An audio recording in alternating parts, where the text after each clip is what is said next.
Hello friends, Ashoka इसमें आपका स्वागत है। फ्रेंड्स, पीवाईक्यू की नज़र में हम 2022 का पेपर देखने जा रहे हैं एनवायरनमेंट का।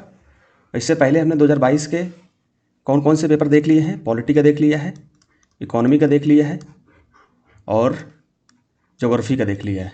ठीक है, 3 पेपर हमने देख लिए हैं। आज एनवायरनमेंट का देख रहे हैं, इसके बाद साइंस टेक और हिस्ट्री बचेगा, उसको भी बहुत जल्दी समाप्त कर देंगे।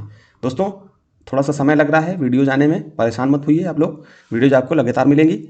और कुछ बच्चे बोल रहे हैं कि डिटेल एनालिसिस वीडियो नहीं आएगी। क्या आएगी दोस्तों, लेकिन उसमें भी कंटेंट हमको बहुत खोज करके लगाना पड़ता है, प्लस हम 2 लोग टीम पर हैं, इसलिए वक्त लगता है दोस्तों। लेकिन हम बहुत जल्दी कोशिश करेंगे कि डेली एक वीडियो आपको मिलने लगे। ठीक है, तो दोस्तों परेशान मत होइए। आप लोग हमसे जुड़े हुए हैं तो आपको किसी भी प्रकार का कहीं पर भटकाव या आपको किसी प्रकार का कोई धोखा आपको नहीं दिया जाएगा। तो चलते हैं सीधे दोस्तों, इधर उधर की बात ना करते हुए आपको कंटेंट पूरा कराया जाएगा, परेशान मत होइए। तो आप लोगों को पता है कि एक पीवाईक्यू नज़र काफ़ी दिन बाद आ रही है।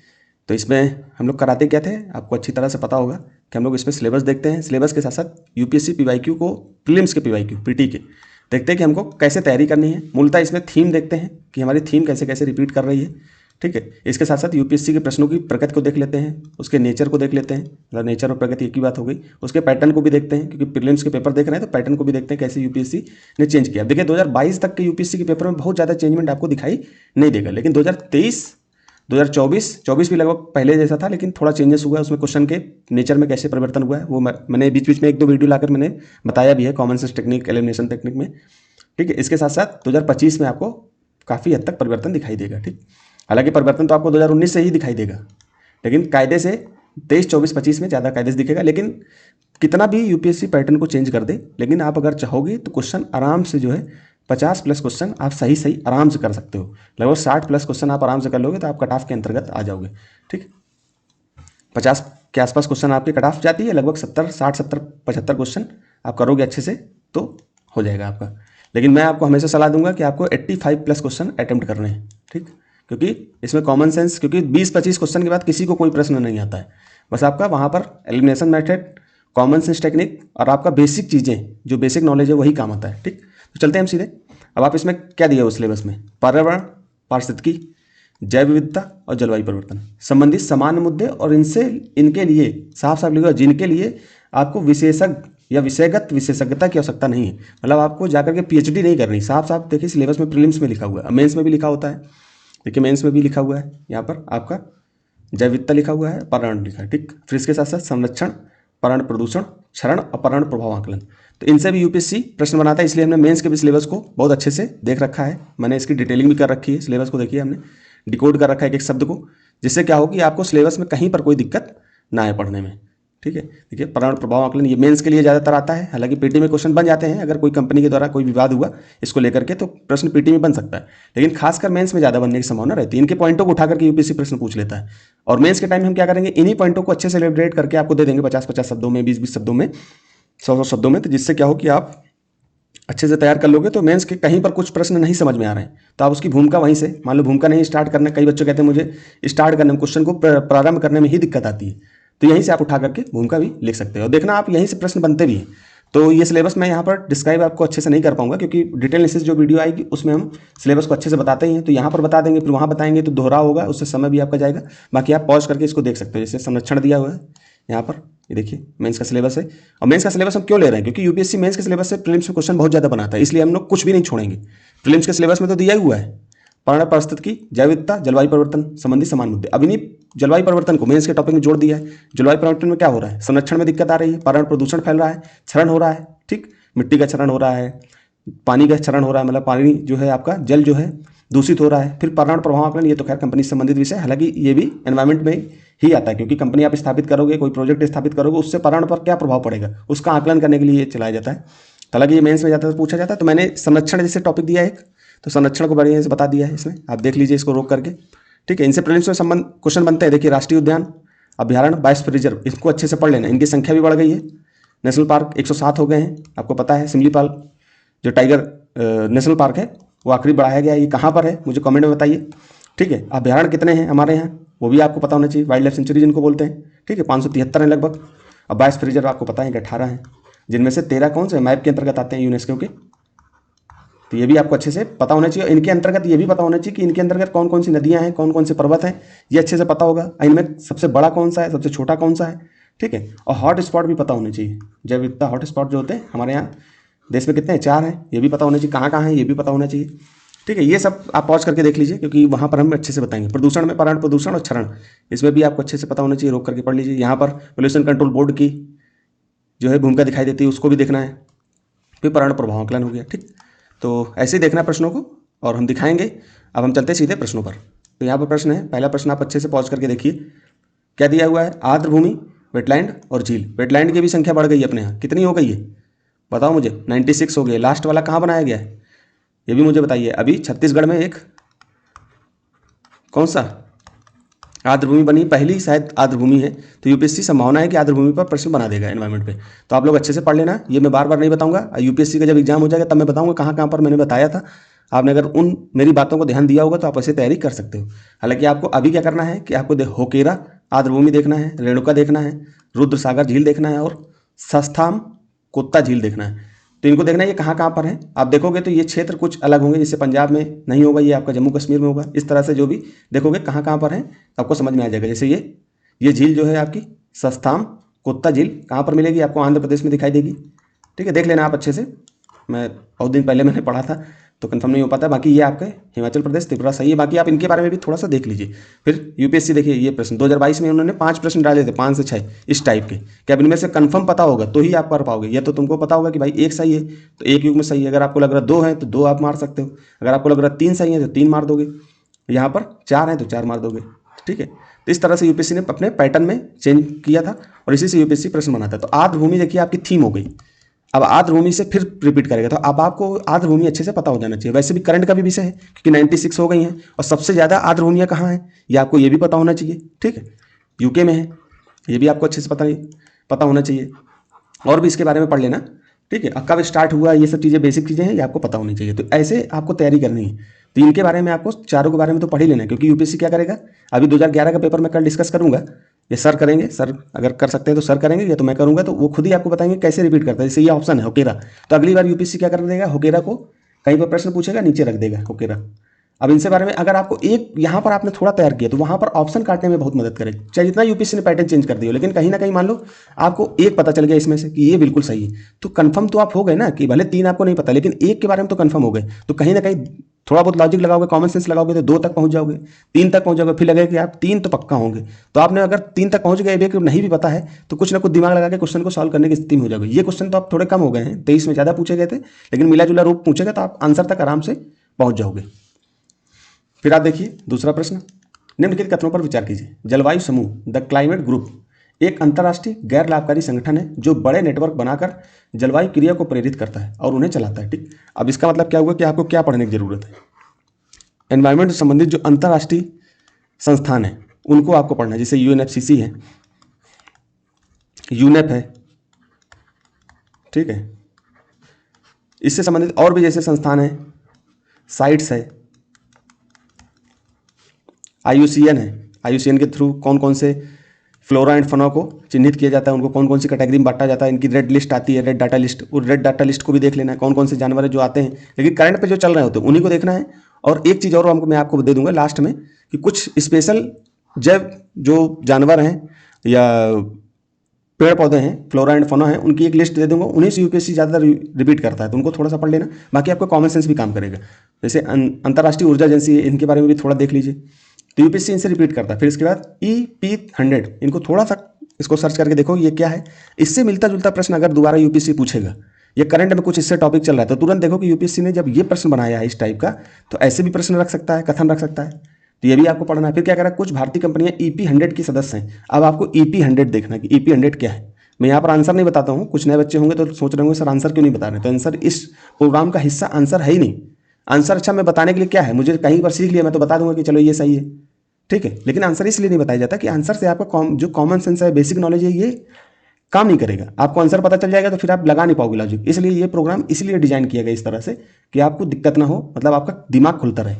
फिर क्रिएटिविटी खत्म हो जाएगी तो फिर क्वेश्चन को सॉल्व करने में फिर दिक्कत आएगी। इस क्वेश्चन को यूपीएससी की जो PYQ है प्रीलिम्स के, इनसे क्रिएटिविटी बहुत ज़्यादा आपकी बढ़ती है, और जब क्रिएटिविटी बढ़ती है, आप उल्टा सीधा जैसा भी हो सोचते हो, तो फिर क्या होता है कि यूपीएससी के जैसे प्रश्न आएंगे तो किसी किताब से नहीं आते हैं। किताब से तो आप 20% ही क्वेश्चन को सॉल्व कर पाओगे, बाकी क्वेश्चनों को सॉल्व करने के लिए आपका माइंडली पहले से प्रिपेयर होना बहुत जरूरी होता है।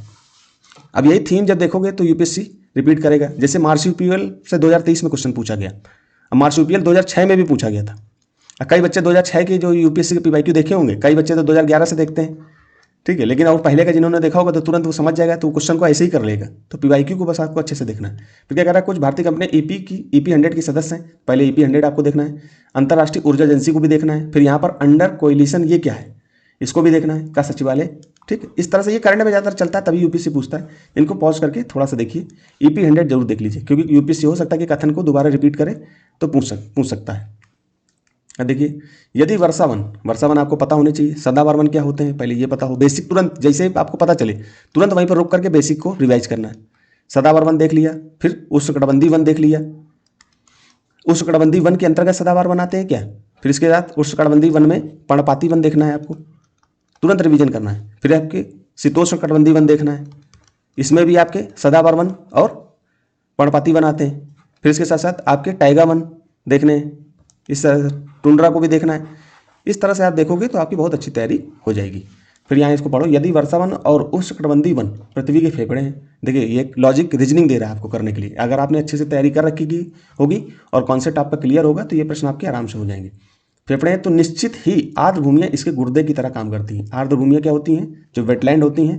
देखो, अप्लाइड क्वेश्चन पूछ लिया, मतलब आपने अगर नॉलेज पढ़ा होगा, बेसिक नॉलेज आपका अच्छा होगा, तो ये आपका अप्लाइड क्वेश्चन है, एप्लीकेशन बेस्ड क्वेश्चन है।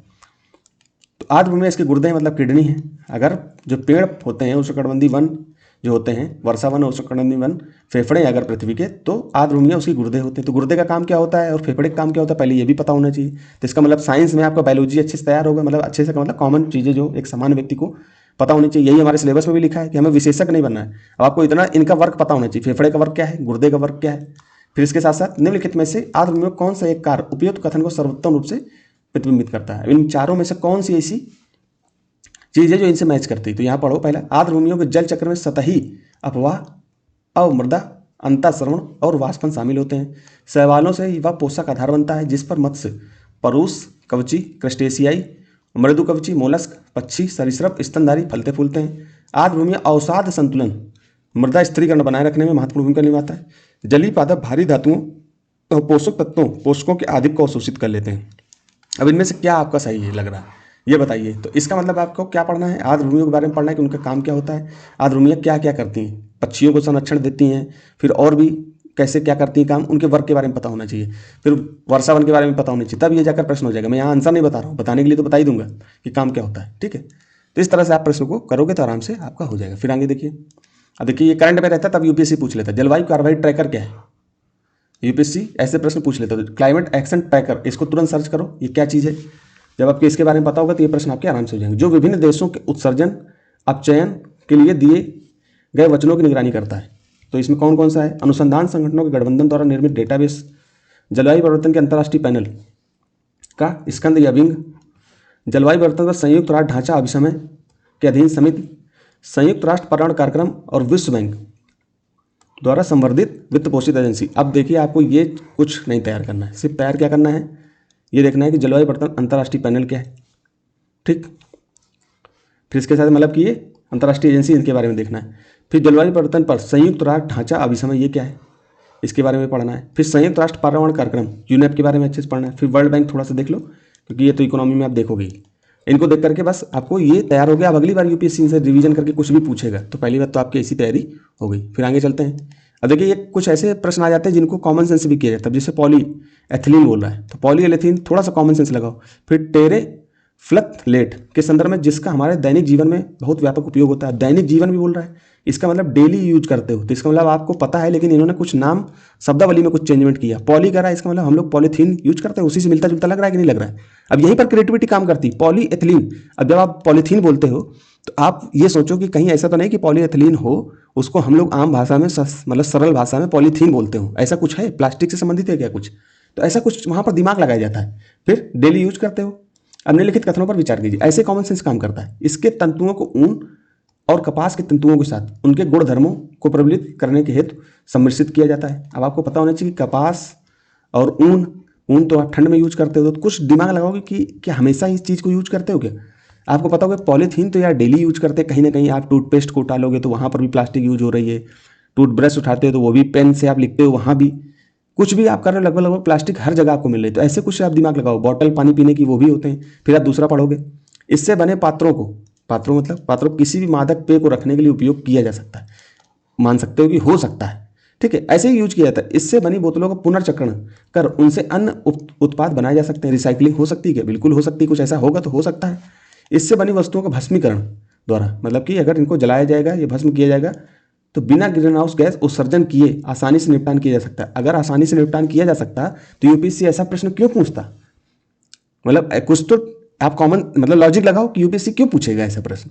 वो तो कहीं ना कहीं दिक्कत होगी, जलवायु में दिक्कत पहुंचा रहा होगा, या आम आदमी को परेशान कर रहा होगा, दिक्कत कर रहा हो, कोई बीमारी कैंसर जैसी बीमारियां फैल रही होंगी, तभी तो कुछ ऐसा पूछ रहा। तो आसानी से अगर हो जाएगा और बिना ग्रीन हाउस गैस भी उत्सर्जन नहीं कर रहा होगा, तो थोड़ा सा कॉमन सेंस लगाओ कि ये एनवायरमेंट का क्वेश्चन है। वहाँ तो 100 क्वेश्चन पूछे जाएंगे, ऐसा तो है नहीं कि एनवायरमेंट का अलग सेक्शन बना के क्वेश्चन पूछ ले। तो आप वहाँ दिमाग लगाओ कि ये प्रश्न एनवायरमेंट का है और थोड़ा सा यूपीएससी ऐसा प्रश्न क्यों पूछेगा, कुछ तो दिक्कत है। चौथा क्वेश्चन आप काटने की कोशिश करोगे और जैसे एक ऑप्शन आपने काटा तुरंत, तो तुरंत आपको लगेगा कि आप इन तीनों में से तुरंत पहुंचने की कोशिश करोगे, ऑटोमेटिक पहुंच जाओगे आंसर तक। मैं यहाँ पर आपको आंसर नहीं बताने जा रहा हूँ।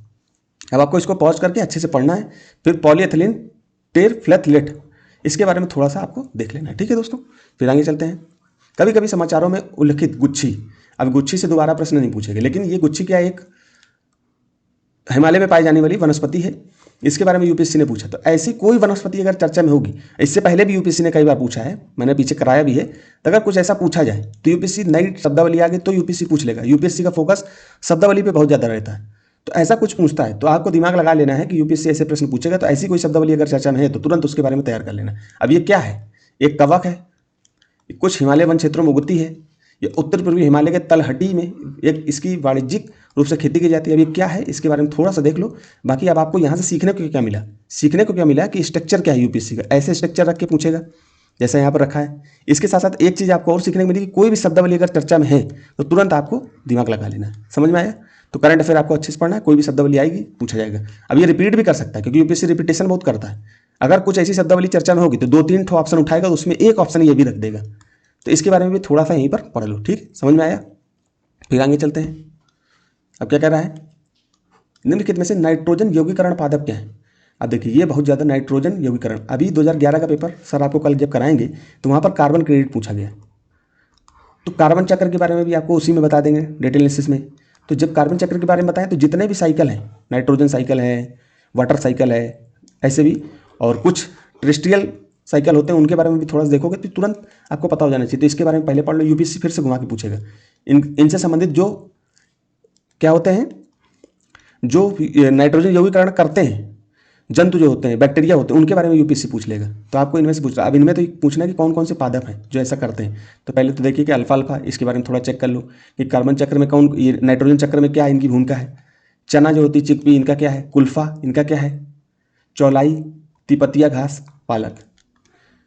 समझ में? यूपीएससी ने इससे पहले मैंने प्रश्न कराया था कॉमन सेंस में, कुल्थी के बारे में पूछ लिया था कि ये मटर की कौन सी प्रजाति। तो ऐसे ही कॉमन सेंस उठा के पूछा था, यहीं से चना रख दिया था, एक चना रखा था। अगर चना आपने पढ़ा होता तो क्वेश्चन वहां पर कर लेते। तो यहीं पर देखना कि ये क्या स्थिति इनकी, समझ में आया? अब इनमें से देखो कौन सा है, एक ऑप्शन को आप इनमें से पकड़ लोगे, पूरा आंसर आपका आ जाएगा। तो ऐसे ही प्रश्नों को पकड़ा जाता है। तो पीवाईक्यू से यही सीखने को मिलेगा। अब जैसे आपको यहाँ पर कुछ क्या सीखने को मिला, नाइट्रोजन चक्र आपको परिचय पढ़ना है, फिर नाइट्रोजन यौगीकरण कौन कौन से पादप करते हैं, इसके साथ साथ नाइट्रोजन यौगीकरण करने वाले जो बैक्टीरिया होते हैं वो कौन से होते हैं, ठीक है, उनके बारे में भी आपको अच्छे से देख लेना। फिर इनके बारे में क्षय के बारे में अच्छे से देख लेना है। समझ में आया? फिर आगे चलते हैं। अब WHO के वायु गुणवत्ता दिशा निर्देश, अब आपको कुछ नहीं देखना है।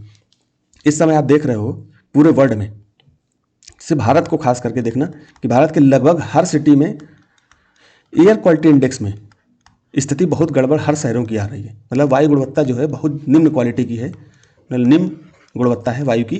तो इसके बारे में तुरंत सवाल यूपीएससी फिर से बना देगा। तो आपको ध्यान रखना, उसके बारे में बड़ा विरोध हो रहा है। यहाँ तक प्लेयर्स जो हैं अपने भारत की वो बोल रहे हैं कि यहाँ की गुणवत्ता बहुत खराब है, ठीक है। तो ये चीज़ें आपको अच्छे से देखनी है।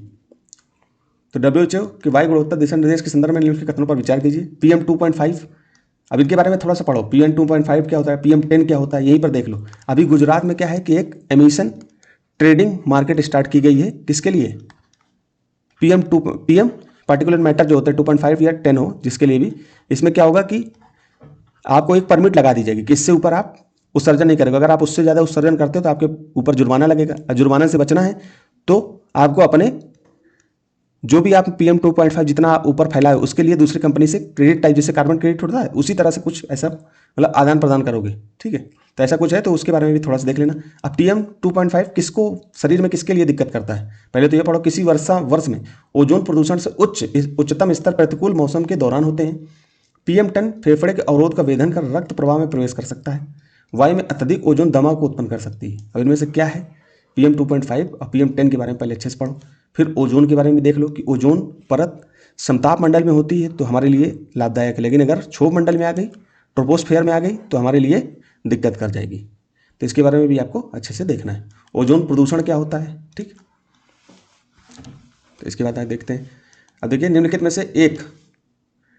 में से कौन सा एक पर्यावरण संरक्षण अधिनियम है। देखिए संरक्षण अधिनियम कहाँ था, मेंस में था, यहाँ पर संरक्षण में सीधे पूछ लिया। 1986 के बारे में पूछ रहा है, ठीक है। ऐसे वाइल्ड लाइफ प्रोटेक्शन एक्ट 1972 है, उसके बारे में पूछ लेगा, अभी संशोधन भी हुआ था। अब इनमें से कौन कौन से 86 के अंतर्गत गठित किए गए हैं, अब इनके बारे में भी आपको अच्छे से देखना है। केंद्रीय जल आयोग देखना है, केंद्रीय भूजल बोर्ड देखना है, केंद्रीय भूजल प्राधिकरण देखना है, केंद्रीय जल विकास अभिकरण देखना है। अब इनमें से क्या है, इनके बारे में थोड़ा सा देख लो। फिर अब देखिए ये जो होते हैं पशु पक्षी जंतु, इनके बारे में यूपीएससी बहुत पूछता है, तो इनके बारे में अच्छे से देखना। आप देखिए गोल्डन महासीर के बारे में सर्च करो, इंडियन नाइट जार के बहुत देख लो, स्पोनबिल देख लो, व्हाइट आइबिस के बारे में देख लो। अब इनमें से कौन सा पक्षी नहीं है आपको पता होना चाहिए, आप देख लेना। पहले तो इनको सर्च करके देखो कि ये क्या क्या है, इनके बारे में इनकी IUCN स्टेटस देख लो, यहीं पर तुरंत देखना है। यूपीएससी की ऐसे तैयारी करोगे दोस्तों तभी कुछ हो पाएगा, नहीं तो आप बहुत पीछे चले जाओगे। जो टॉपर होते हैं वो ऐसे PYQ को देख डालते हैं पूरा IUCN। फिर साइट्स में देखो, साइट्स में क्या स्थिति है, और अपने भारत में इनकी क्या स्थिति है। अगर भारत में स्थानीय रूप से पाए जाते हैं या भारत में पाए जाते हैं या अगल बगल के देशों में स्थानीय हैं, भारत में केवल पाए जाते हैं कि अगल बगल के देशों में भी पाए जाते हैं। और इसके साथ साथ भारत की जो वन्य जीव संरक्षण अधिनियम उनकी कौन सी परिशिष्ट में है, ये भी आपको पता होना चाहिए। समझ में आया, फिर आगे चलते हैं। निम्नलिखित में से किस एक जीव की कुछ प्रजातियां कवकों के कृषक के रूप में मानी जानी जाती हैं, ठीक है। चींटी, केकड़ा, कॉकरोच, मकड़ी। अब ये क्या है, अब इनमें से कुछ है, अब ये आपको पता होना चाहिए। अब देखिए यहाँ पर मियावाकी पद्धति, ये यूपीएससी ने पूछा। ऐसे बेला 2023 या 24 में बेलाचिलिया ऐसा कुछ करके बेलाचिलिया पद्धति भी पूछी थी, बेलाचिया पद्धति ऐसे कुछ करके पूछा था यूपीएससी ने। तो ये जैसे भी कुछ ऐसे पैटर्न या कोई ऐसी थ्योरी या कुछ ऐसी चीज़ पद्धति पूछी जा रही है तो उसके बारे में थोड़ा सा करंट अफेयर में ध्यान रखना आप, ये क्या होता है। तो मियावाकी पद्धति के बारे में थोड़ा सा पढ़ लो कि यूपीएससी अगर ऑप्शन के बेस में, जैसे यहाँ ऑप्शन रखा इसी तरह से कुछ ऑप्शन बनाएगा, प्रश्न बनाएगा ऊपर और नीचे ऑप्शन रख देगा, इनमें से कोई तो पूछ लेगा। तो ऐसे इसको अच्छे से पढ़ लो। फिर इसमें देखो शुष्क और अर्धशुष्क क्षेत्रों में वाणिज्यिक कृषि के संवर्धन, आनुवांशिक रूपांतरित पुष्पों का प्रयोग कर उद्योगों का विकास, शहरी क्षेत्रों में लघु वन उत्पादों वनों का सृजन, तटीय क्षेत्रों में समुद्री सतहों पर पवन ऊर्जा का संग्रहण। अब इनमें से क्या है, मियावाकी पद्धति क्या है, पहले मियावाकी पद्धति आपको अच्छे से देखना है। समझ में आया दोस्तों, आगे चलते हैं हम। निम्नलिखित स्थितियों में से किस एक में जैव सेल प्रौद्योगिकी बायो रॉक टेक्नोलॉजी की बातें होती हैं। अब ये टेक्नोलॉजी चर्चा में रही होगी तो यूपीएससी ने पूछा। अब इनमें से क्या है, क्षतिग्रस्त प्रवाल भित्तियाँ, कोरल रीफ्स की बहाली, पादप अवशिष्टों। अब पहली बात तो कोरल रीफ के बारे में पढ़ना है आपको जाके, ऐसे रिवीजन किया जाता है। बाकी में आप तो डे 1 डे 2 जो हमारा प्रोग्राम चल रहा है जिसमें हम टॉपिक्स आपको बताते हैं यूपीएससी 24 मई 2026 को देख करके ध्यान में रख करके वो टॉपिक्स आप बताओगे, उसमें मैं ये सब बताऊंगा टॉपिक्स। बाकी अभी जैसे आप देख रहे हो तो उस समय तो थोड़ा बहुत तैयार कर ही सकते हो। फिर क्या है, पादप अवशिष्टों का प्रयोग कर भवन निर्माण सामग्री का विकास, सेल गैस के अन्वेषण या निष्कर्षण के लिए क्षेत्रों की पहचान करना, वनों या संरक्षित क्षेत्रों में जंगली पशुओं के लिए लवण लेहिकाएँ साल्ट लिक्स उपलब्ध कराना। अब आपको जैव सेल कह रहा है, बायो रॉक। अब रॉक देखोगे तो कुछ ऐसे मतलब इसमें टेक्नोलॉजी या कुछ ऐसा इसमें तकनीकी लगाओ, अपना दिमाग लगाओ, कॉमन सेंस लगाओ, आपको आंसर खुद मिल जाएगा। लेकिन ऐसे क्वेश्चन जब आप खुद प्रैक्टिस कर लोगे तभी लगेगा, ठीक है। तो ऐसे आपको पहली बात तो जैव सेल प्रौद्योगिकी आपको पढ़ना, बायो रॉक टेक्नोलॉजी, ये पढ़ोगे क्वेश्चन आपका हो जाएगा। संरक्षित क्षेत्र आपको देखने हैं, ठीक है। सेल गैस ये क्या होता है ये भी आपको देखना है। चलते हैं आगे। फिर क्या कह रहा है, ध्रुवीय कोड, पोलर कोड क्या होता है पहले तो ये पता होना चाहिए। तो निम्नलिखित में से कौन सा कथन पोलर कोड का सर्वोत्तम वर्णन करता है। ध्रुवीय जलराशियों के परिचालन कर रहे जहाज़ों के लिए एक सुरक्षा का अंतर्राष्ट्रीय कोड, ध्रुवीय उत्तर ध्रुवीय के आसपास के देशों का ध्रुवीय क्षेत्र में अपने राज्य क्षेत्रों का सीमांकन का समझौता, उत्तरी ध्रुव या दक्षिणी ध्रुव में अनुसंधान करने वाले वैज्ञानिकों के देशों द्वारा अपनाए जाने वाले मानकों का समुच्चय। अब कोड क्या होता है? कानून होता है। ऐसा कुछ लगाओगे कॉमन सेंस तो पक्का ये आंसर आपको कर लोगे। कॉमन सेंस लगाना होता है। फिर इसके आर्कटिक काउंसिल के सदस्य देशों का व्यापारिक और सुरक्षा समझौता, इनमें से क्या है आपको पता होना चाहिए। इनके बारे में पहले तो ध्रुवीय कोड के बारे में जाकर आपको पढ़ना है। ऐसे पैटर्न निकालना है, थीम ऐसे रिपीट होती हैं। अब इन्हीं से संबंधित, हालांकि यहाँ पर थीम को निकाल करके आप पहुँच नहीं जाओगे, लेकिन आपको उसी समय ध्रुवीय क्षेत्र को देख लेना है, कहाँ से कहाँ तक रिवीजन करना है। ठीक है, ऐसे प्रश्नों को देख करके रिवीजन किया। फिर आर्कटिक काउंसिल क्या होती है ये भी देख लेना है। कुछ नई चीज़ मिले तुरंत वहाँ पर देख लो। फिर उत्तरी और दक्षिणी ध्रुव में अनुसंधान, अभी ग्रीनलैंड को लेकर के अमेरिका का कुछ विवाद चल रहा है, उसको देख लो, तुरंत उसकी लोकेशन देख लो। तो ऐसे रिपीट करता है, ऐसे थोड़ी कि डायरेक्ट रिपीट कर देगा यूपीएससी। फिर संयुक्त राष्ट्र प्रत्यय समिति, यूनाइटेड नेशन क्रेडेंशियल कमेटी के संदर्भ में निम्नलिखित कथनों पर विचार कीजिए। यूएन, यह यूएन सुरक्षा परिषद द्वारा स्थापित समिति है और इसके पर्यवेक्षण के अधीन काम करती है। ठीक, पारंपरिक रूप से प्रतिवर्ष मार्च, जून और सितंबर में इसकी बैठक होती है।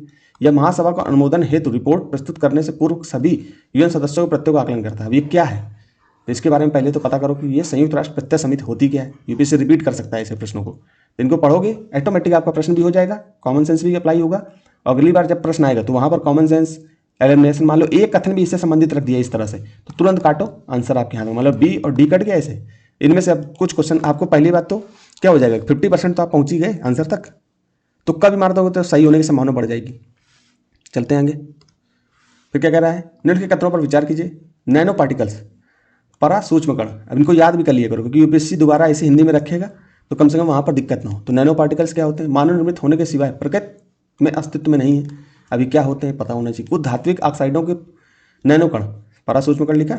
प्रसाधन सामग्री कॉस्मेटिक्स के निर्माण में काम आते हैं। अब इनमें कॉमन सेंस भी काम करता है कि हो सकता है कि नैनो कण हो सकता है कि निर्माण में काम आते हो। टेक्नोलॉजी है ना, टेक्नोलॉजी में लग जाता है। कुछ वाणिज्यिक उत्पादों में के नैनो कण, नैनो पार्टिकल्स को पर्यावरण में आ जाते हैं, मनुष्यों के लिए असुरक्षित है। नैनो कण है, बॉडी के अंदर भी जा सकते हैं, हो सकता है कहीं नुकसान करें, कुछ करें, संभावना तो बनी सकती है ना। रिसर्च चलता रहता है। जैसे प्लास्टिक है, जब से यूज हो रही है कुछ सालों तक तो उसके तरफ ध्यान नहीं किया, लेकिन जैसे जैसे देखा गया कि ये कहीं ना कहीं बॉडी में नुकसान कर रही है तो वैज्ञानिक रिसर्च हुए तो पता चला हमें कि ये चीज़ नुकसानदायक है। तो ऐसे ही नैनो पार्टिकल्स हैं, धीरे धीरे इनके बारे में और नई नई जानकारी आएगी तो हमें इनके बारे में और पता चलता चला जाएगा। तो वैज्ञानिक इनकी संभावनाएं बनी रहती हैं। मान लो आज इन्होंने कह दिया कि ये मानव निर्मित होने के सिवाय प्रकृति में अस्तित्व में नहीं है, लेकिन कल को ये अस्तित्व में आ जाए। मान लो यूपीएससी का प्रश्न पूछा गया, 10 साढ़े 9 बजे प्रश्न पेपर हुआ, 9:30 में स्टार्ट हुआ और 11:30 में खत्म हुआ।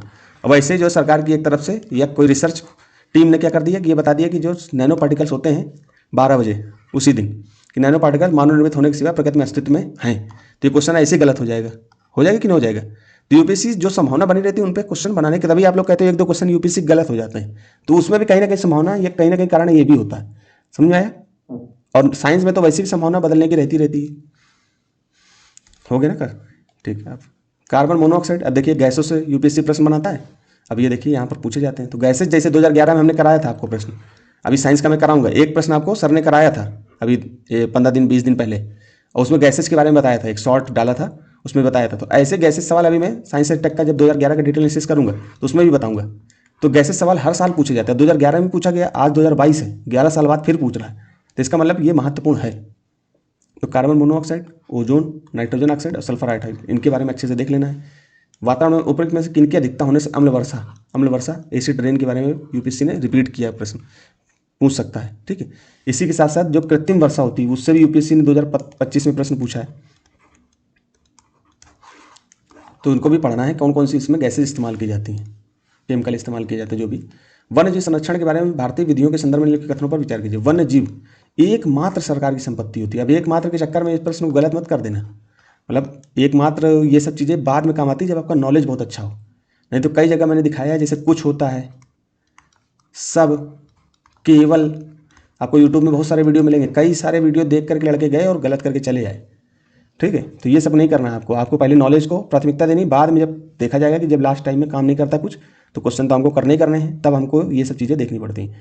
जब किसी वन्य जीव को संरक्षित घोषित किया जाता है तो यह जीव चाहे संरक्षित क्षेत्र में हो या उससे बाहर समान संरक्षण का हकदार होता है। ये बात सही कि गलत है, आपको ध्यान देना। किसी संरक्षित वन्य जीव कि मानव जीवन के लिए खतरा बन जाने की आशंका उस जीव को पकड़ने या मार दिए जाने का पर्याप्त आधार है।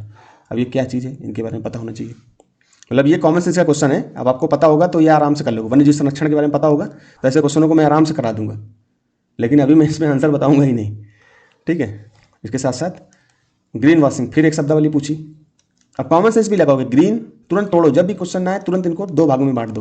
ग्रीन वॉशिंग, वॉशिंग माने क्या होता है, धोना, और ग्रीन माने कुछ क्या होगा, हरा, कुछ ऐसा पदार्थ जो पर्यावरण से संबंधित हो, कुछ ऐसा हो कि हम उसको ग्रीन वॉशिंग, कुछ ऐसे पदार्थ होंगे जिनको हमको ये दिखा देना कि ये पर्यावरण के लिए अच्छे होते हैं, तो उन्हीं को बोलते हैं ग्रीन वॉशिंग। जैसे माइंड वॉश किया जाता है लोगों का आजकल तो उसी तरह से ऐसा कुछ होगा तो दिमाग लगाओगे तो ये प्रश्न आराम से कर लोगे। यहाँ क्या कह रहा है, मिथ्या रूप से, मिथ्या मतलब झूठे, गलत दिखाया, मिथ्या रूप से यह प्रभाव व्यक्त करना कि कंपनी के उत्पाद पारिस्थितिकी अनुकूल, इको फ्रेंडली पर्यावरण के रूप में उपयुक्त है, ऐसा कुछ है क्या, हो सकता है। किसी देश के वार्षिक वित्तीय विवरणों में पारिस्थितिकी पर्यावरणीय लागतों को शामिल नहीं करना। फिर आधिकारिक संरचना विकसित करते समय अनर्थकारी पारिस्थितिकी दुष्परिणामों को अपेक्षा करना। किसी सरकारी परियोजना या कार्यक्रम में पर्यावरण लागतों के लिए अनिवार्य उपबंध करना। अब इनमें से क्या है, आपको दिमाग लगाना है। आप पहुंच गए होगे, मैंने इतना सब बता दिया तो आप पहुंच गए होगे, मैं आंसर नहीं बताऊंगा यहाँ पे। तो दोस्तों यहीं तक रखते हैं, कल फिर वीडियोज लाएंगे और डिटेल एनालिसिस वीडियो आपको मिल जाएगी, परेशान मत होइए, हमसे जुड़े रहिए, बहुत कुछ आपको मिलेगा और पेपर भी आपका निकलेगा। धन्यवाद।